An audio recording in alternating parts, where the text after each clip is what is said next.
In the peaceful village of Green Valley, Miss Rose, a wealthy and respected woman, carries a secret wound. More than 10 years ago, during a trip to the city marked by a terrible flood, she lost her only daughter, Lily. Since this tragedy, Rose has become cold and mean, unable to show kindness. She believes her daughter is dead forever and hides her love beneath a shell of bitterness. In the village of Green Valley, life went on, following the seasons and work in the fields. One sunny morning, Miss Rose's neighbor, an old man named Ikenna, knocked on her door. He was holding the hand of a small 14-year-old girl with shy eyes and worn clothes. "Here," he said, "she is an orphan. She has no family or home. She could help you with the housework." Miss Rose, always distant, looked at the girl. She didn't want to be bothered, but her large house needed extra help. "Okay," she replied coldly, "but it's hard work, and don't bother me." The girl looked down, clutching a small broken bracelet, her only treasure. This bracelet, made of colorful beads and a worn band, was all she had from her past. She knew nothing of her parents or where she came from. Taken in by neighbors after being found alone in a market, she had learned to survive in silence. Hidden in her eyes was an inner strength, that of someone who had already faced many hardships. Entering Rose's large house, the girl felt a weight on her shoulders. The place was beautiful with carved furniture and colorful rugs, but the feeling was icy. Miss Rose showed her a corner of the yard where she would sleep on a worn-out mattress. "You start tomorrow," she said without a smile. The girl nodded, used to obeying. She packed up her few things, touching her bracelet as if to give herself courage. That evening, alone under the stars, she whispered a prayer, hoping her life here would be okay. Little did she know that this cold house would change her life forever. In the following days, the girl set to work. She swept the yard, washed the clothes, carried heavy loads on her back, and helped prepare meals. She did everything with care, hoping to earn a little respect. But Miss Rose never looked at her kindly. To her, the girl was just a servant, a shadow passing through her life. The villagers, however, noticed the young girl. Some whispered as they saw her work so hard, admiring her patience. Others felt sad, finding it unfair that a child should be treated like this. But no one dared speak to Rose, whose wealth and power kept everyone quiet. The girl, however, held her head high. Every night she sat alone, staring at her bracelet. She wondered where it came from, what it meant, and why it was so important to her. This bracelet was her only link to a past she didn't understand, a story she hoped to one day discover. She didn't know that this same bracelet would soon turn her life and Miss Rose's life upside down. For now, she was just an orphan in a loveless home, surviving one day at a time. But somewhere, deep in her heart, a small spark of hope still shone, whispering to her that all was not lost. From the moment she arrived at Miss Rose's house, the girl got up before dawn to begin her chores. She swept the large yard, washed piles of laundry, cleaned the house, and ran to fetch water from the well. But no matter how hard she tried, nothing seemed to make Miss Rose happy. The wealthy woman looked at her with scorn, as if the girl were an unwanted visitor. "You work too slowly," she often shouted, even when the girl was doing her best. One day, when the girl was spilling water, Rose slapped her in front of the servants. "Useless," she yelled. The girl swallowed her tears, picked up the bucket, and continued her work. The mean treatment happened every day. Rose called her good for nothing in front of the neighbors, sometimes laughing at her worn clothes. The girl was allowed only a torn old dress, and her meals were limited to the leftovers that the others didn't want. She ate alone, sitting in a corner while Rose's family ate from nice plates. At night, she slept on a mat on the floor in a corner of the yard, exposed to the wind. Despite everything, she never complained. She had learned to bear the pain in silence, a sad smile on her lips. Her comfort was her broken bracelet, which she touched every evening. This bracelet made her feel connected to something, even if she didn't know what. The villagers saw Rose's cruelty, but no one dared to step in. Rose was powerful, and her influence weighed heavily. Some whispered their sadness for the girl, others looked away, helpless. The young girl continued to work, her heart heavy but her will strong. She held on to the idea that one day, perhaps, her life would change. Sometimes she caught the glance of a village child or a small smile from a woman at the market, and it gave her a little courage. But the days followed one another, each harder than the last. Once, while carrying a heavy basket of wood, the girl stumbled and hurt her knees. Rose, instead of helping her, scolded her. "You're getting your blood on my floor. Clean that up right away." The girl obeyed, tears in her eyes, cleaning her wound with an old rag. These kinds of moments broke her heart, but she refused to give up hope. She told herself she was stronger than Rose's meanness. Her silence and patience were her way of fighting back. Every night, under the stars, she whispered prayers, asking for courage to face the next day. She didn't know that someone in the shadows was watching her suffering with kindness. This person would soon change the course of her life. For now, she remained an abused orphan, invisible to the eyes of her host, but in her heart, a small flame of hope refused to go out, whispering to her that one day the truth would come out, and things would be made right. In the village of Green Valley, an old woman named Grandma Mary lived in a small mud house, right next to Miss Rose's. Mary was known for her kindness and wisdom. The villagers often asked her for advice, and she always had a comforting word to offer. Since the girl's arrival, Mary had been watching the young girl carefully. She saw the way Rose treated her, and her heart hurt with every mean or act. The girl's sad but determined eyes touched the old woman deeply. One day, as the girl passed by her house, carefully carrying a heavy load, Mary called to her, "Come, my little one, rest for a moment." The girl hesitated, fearing Rose's anger, but Mary's warm smile made her feel safe. She sat down and Mary offered her a bowl of milk and a piece of bread. "You work too hard for your age," Mary whispered. The girl looked down, unsure of what to say.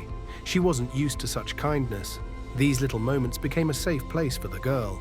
Whenever she could, she stopped by Mary's house, who spoke to her like a daughter.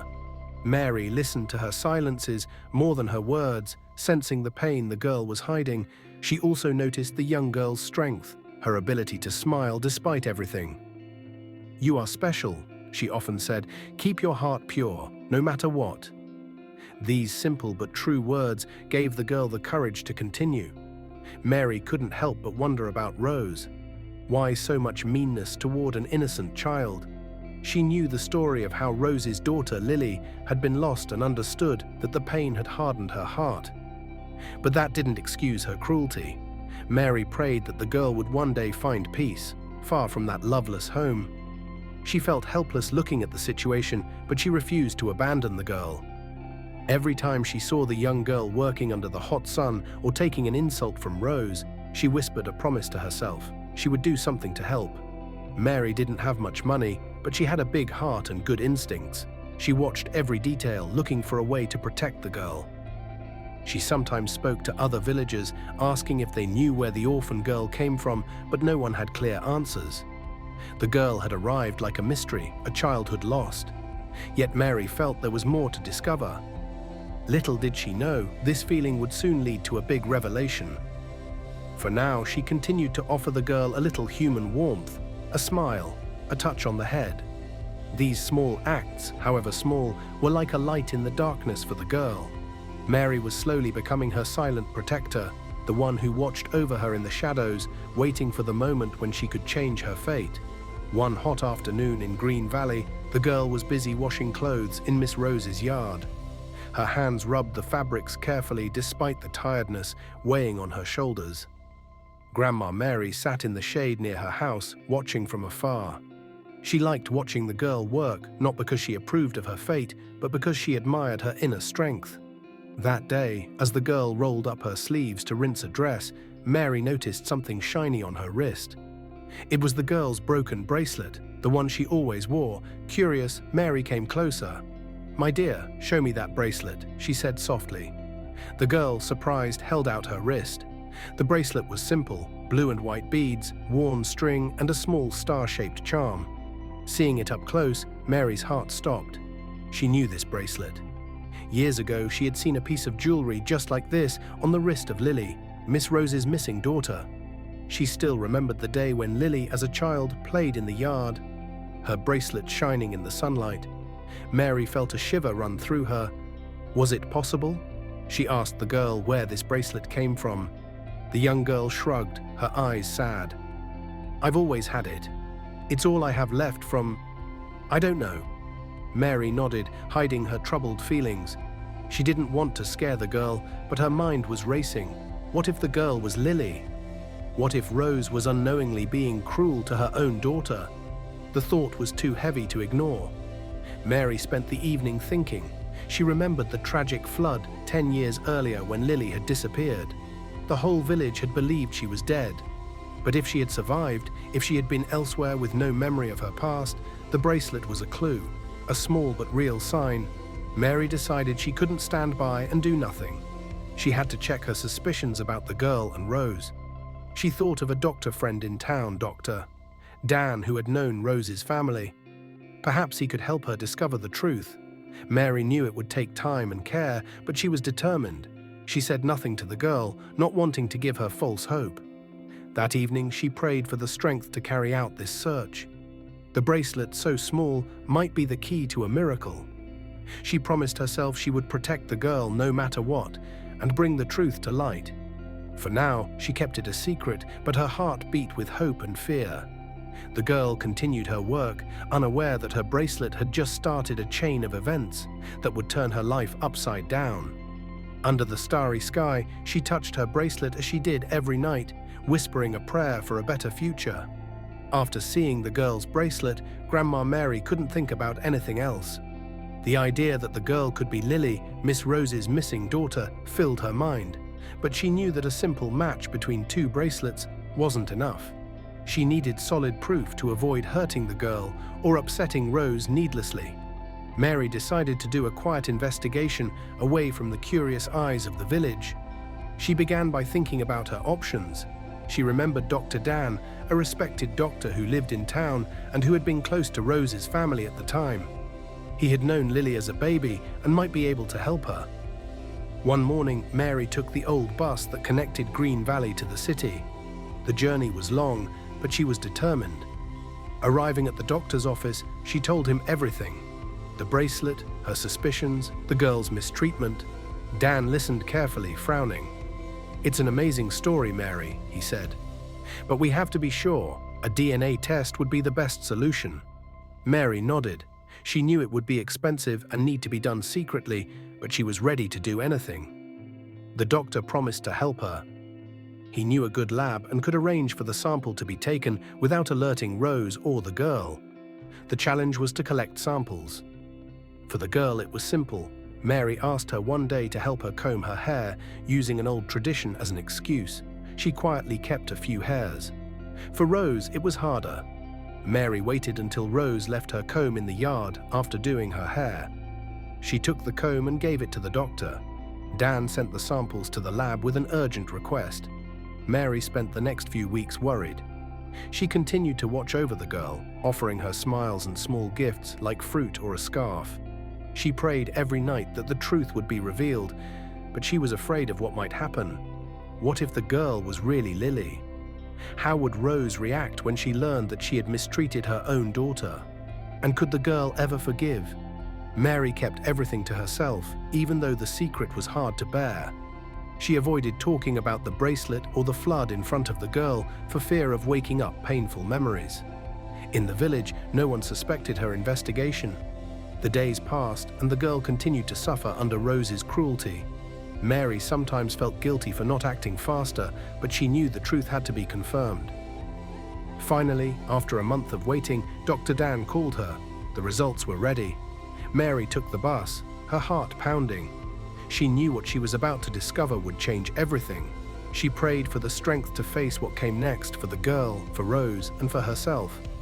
The investigation was coming to an end, and the truth, whatever it was, would soon burst into the open like a light in the darkness. The day the DNA test results arrived, Grandma Mary felt a knot in her stomach. She took the bus to the city, her hands shaking, praying for the truth to be clear. Arriving at Dr. Dan's, she found him in his office, a sealed envelope on the table. "Mary, sit down," he said seriously. He opened the envelope and read the results. Then he looked up and said, "It's confirmed. The girl is the real daughter of Miss Rose. She's Lily." Mary felt tears in her eyes. It was both a miracle and a tragedy. The girl, the abused orphan, was the daughter Rose had been mourning for 10 years. But how could she deliver such news? Mary knew the truth would hurt Rose as much as it would save her. She thanked the doctor and returned to Green Valley, the envelope held close to her heart. During the journey, she thought carefully. She couldn't keep this secret, but she had to be careful. Rose was a proud woman, and the girl had already suffered too much. Mary decided to talk to Rose away from the eyes of the village. The next day, she went to Rose's house when the girl was at the market. "Rose, we need to talk," she said firmly. Rose, surprised by Mary's tone, reluctantly agreed. She sat down in the living room. Mary took a deep breath and told everything. The bracelet, her suspicions, the DNA test. Then she handed over the results. Rose read the document, first confused, then shocked. "No, this is impossible," she whispered. Her hands were shaking and her eyes filled with tears. Mary explained gently that the girl is Lily. She survived the flood, but lost her memory. "She is your daughter, Rose." The silence that followed was heavy. Rose stared into space as if the world was falling apart. She remembered every mean act, every insult, every night the girl slept outside. The truth hit her like a knife. She burst into tears, falling to her knees. "What have I done?" she cried. Mary moved, placed a hand on her shoulder. "You didn't know, Rose, but now you do." Rose cried for a long time, filled with guilt. Mary advised her to talk to the girl, but Rose was afraid. How could she face her daughter after so much cruelty? "The girl deserves the truth," Mary insisted, "and you must ask her forgiveness." That night, Rose didn't sleep. She thought about Lily, her childhood laughter, the flood that had taken her away. And now her daughter was there under her roof, and she had treated her like a stranger. Mary went home feeling relieved. The truth was finally out. She prayed that the girl would find the strength to face this news, and that Rose would find the courage to fix her mistakes. The village still knew nothing about it, but soon this discovery would change everyone's life. The girl continued her tasks at the market, her bracelet on her wrist, unaware that her true identity had just been found out. After Grandma Mary's revelation, Miss Rose spent a sleepless night. The words echoed in her head: the girl and Lily. Every memory of her cruelty towards the girl came back like a wave. The slaps, the insults, the nights she had left the girl sleeping outside in the rain. Rose felt choked by the weight of guilt. How could she have been so blind? She saw the girl's bracelet again, the one she had given Lily as a baby, without ever making the connection. The next day, Rose was unrecognizable. Her red eyes and face showed her suffering. She asked Mary to bring the girl. Mary, worried but determined, went to get the young girl from the market. "Come with me to Rose's house," she said. "She wants to talk to you." The girl, surprised, followed in silence, fearing more punishment. In the living room, Rose waited, her hands shaking.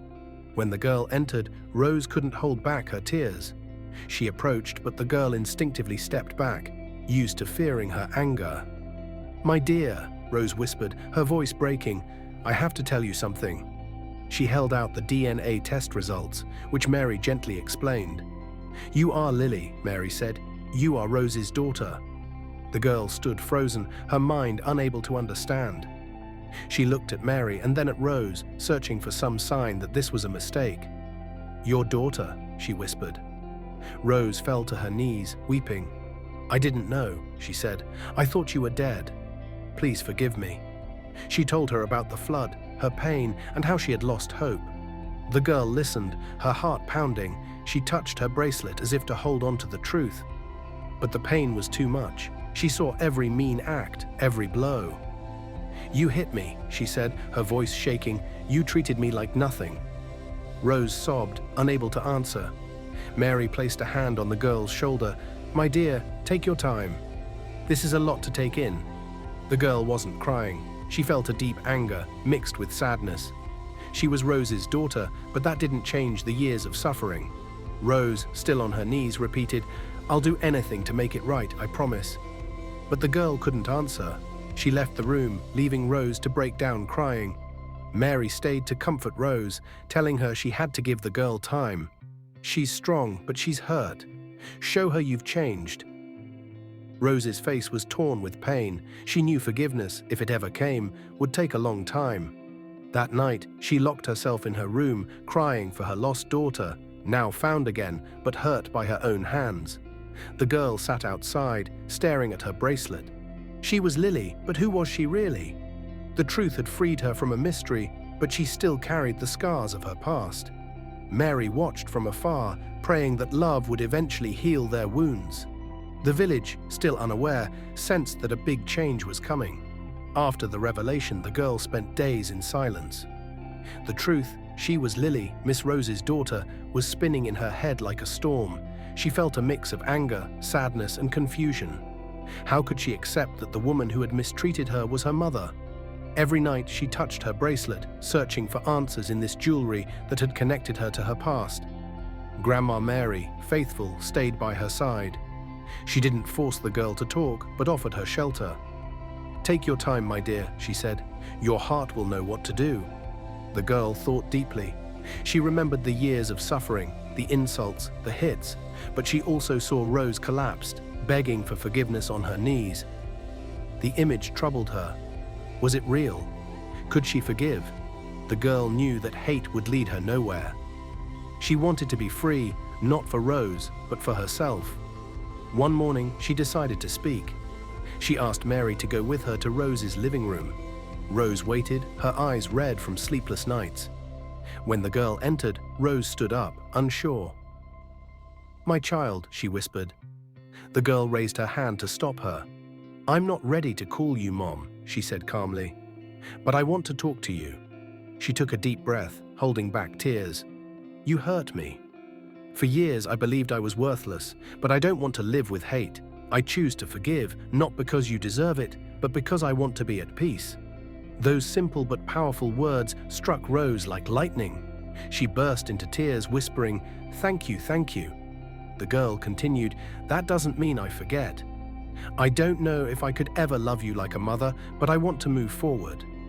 Rose, through her tears, promised to respect her choice. Mary, moved, smiled at the girl. "You are greater than all of us," she whispered. This forgiveness didn't erase the girl's wounds, but it gave her new strength. She felt a weight lifted from her shoulders. She was no longer just an abused orphan. She was a young girl, ready to rebuild her life. Rose, for her part, understood. She asked the girl what she wanted. "I want to go to school," the girl replied, "and I want to live without fear." Rose promised to do everything she could to help her. She contacted a school in town and offered the girl a room in the house, but the girl preferred to stay with Mary for now. She needed space. The village began to hear rumors about the truth. Some admired the girl, others criticized Rose, but the girl didn't care. She had chosen her path. Every night she looked at her bracelet, no longer as a mystery, but as a symbol of her strength. She knew her future depended on her, and she was ready to fight for it. The girl's forgiveness marked a turning point for her and Miss Rose. The girl, freed from the weight of hatred, decided to take control of her life. With the help of Grandma Mary and Rose, she enrolled in a school in town. For the first time, she wore a new uniform and held notebooks in her arms. Every morning, she woke up with a purpose: to learn, to grow, to become someone. Her teachers noticed her intelligence and drive. She was especially good in reading and history, where she loved books. She dreamed of doing something great, not to prove anything to Rose, but for herself. Rose, for her part, was changed. The girl's forgiveness had broken her, but it had also woken her up. She couldn't erase her mistakes, but she wanted to make things right. One day, she made a big decision. She sold some of her land and jewelry to fund a project close to her heart. She started a home for orphaned girls, a place where they could live safely, go to school, and receive love. She named the home Lily's Hope in memory of her daughter and her mistakes. Rose worked hard to make the home a success. She hired teachers, cooks, and women from the village to care for the girls. Every time she hugged a child in the home, she thought of her daughter and what she had done to her. It pushed her to continue. The girl, though still keeping her distance, followed Rose's efforts. She sometimes visited the home and helped the younger ones read or write. She didn't yet see Rose as a mother, but she respected her change. Mary, ever present, served as a bridge between them, encouraging patience and understanding. The years passed and the girl grew up. After school, she went to university, where she studied law. Her past pain guided her. She wanted to defend those who had no voice. She became a lawyer, helping child victims of cruelty. Her speeches were powerful because they came from the heart. She helped girls like her, offering them hope and justice. Rose, older but at peace, watched her daughter's success from afar. She asked for nothing, happy to see her daughter do well. The home became a model in the region, welcoming dozens of girls each year. The girl sometimes gave talks there, sharing her story to inspire others. The village of Green Valley changed too. The girl and Rose's story became a lesson. Never judge too quickly, because the truth can turn everything upside down. The girl, now a strong woman, kept her bracelet, a symbol of her strength. Every night she looked at it, no longer as a mystery, but as a reminder of her power. She had turned her pain into purpose, and her story had inspired many others to seek justice and forgiveness. Please, if you have enjoyed the story, don't forget to leave thought in the comment section. Love you all.